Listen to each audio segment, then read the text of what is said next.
દાહોદ પંથકમાં જીઆઈડીસી તેમજ અન્ય મોટા વિકાસ પ્રોજેક્ટ હેઠળ જમીનો ગુમાવી રહેલા ખેડૂતો હવે આરપારની લડાઈના મિજાજમાં આવી ગયા છે.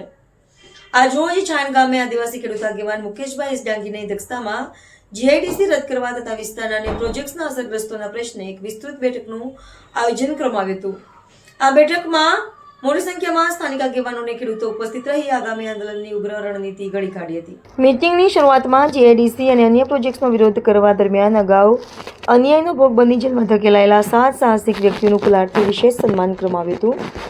બેઠકમાં માત્ર જીઆઈડીસી જ નહીં પરંતુ દાહોદ પંથકને અસર કરતા અન્ય 4 મોટા પ્રોજેક્ટ્સના અસરગ્રસ્તોને પણ એક મંચ પર લાવીને સંયુક્ત લડત આપવાનો ઐતિહાસિક નિર્ણય લેવાયો છે, જેમાં નીચે મુજબની 5 પરિયોજનાઓનો સમાવેશ થાય છે.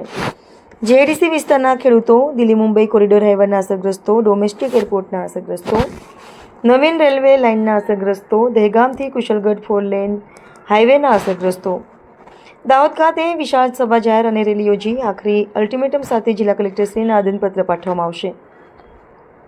તારીખ 17/8/2026 વહીવટીતંત્ર દ્વારા યોગ્ય નિર્ણય લેવા માટેની અંતિમ મુદત તારીખ 18/8/2026 જો નિર્ધારિત સમયમાં યોગ્ય નિર્ણય નહીં આવે તો કલેક્ટર કચેરી બહાર ચોક્કસ મુદતના ધરણાનો કાર્યક્રમ શરૂ કરવામાં આવશે.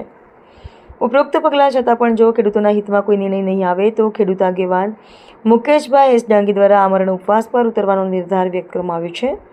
આ બેઠકમાં રાજકીય સીમાઓ અને પક્ષપાર્ટીના ભેદભાવ ભૂલીને તમામ આગેવાનો માત્ર ખેડૂત બનીને અંદાતાઓની બહાર આવતા હતા, જેમાં કનુભાઈ ડામોર, સંજય નીનામા, મુકેશ ડામોર, બંતી હઠીલા, રાજેશ ડામોર, અમરસિંહ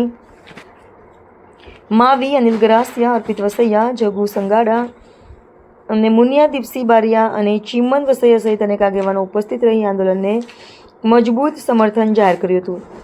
સમગ્ર બેઠકનું સુંદર આયોજન મોહન સંગાડા દ્વારા કરવામાં આવ્યું હતું, જ્યારે સમગ્ર કાર્યક્રમનું સફળ સંચાલન સતીશ ગરાસિયા દ્વારા કરવામાં આવ્યું હતું.